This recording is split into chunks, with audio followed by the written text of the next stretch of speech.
hunger. Internet, magazines. Sometimes it's just women walking in the street. That's how bad it got. I would undress them in my mind. That's how bad it got. It perverted me because it's a habit. Sometimes our sins are just habits. Sometimes our sins are just triggered by the things we habitually face in life.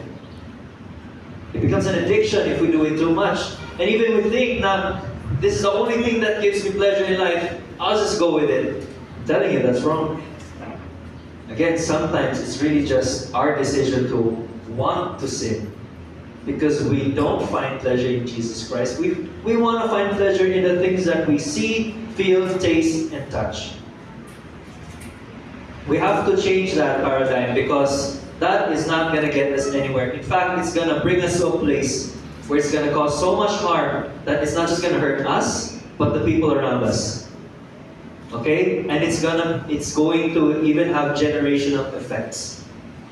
So if this is you, whoever it is that asks a question, if you're struggling with something that you can't seem to get out of, then you're in the right place. Because here, we are actively sharing our hope with you. And that our hope is in Jesus Christ. Once you start to become really honest with yourself and be very specific, there's a thing about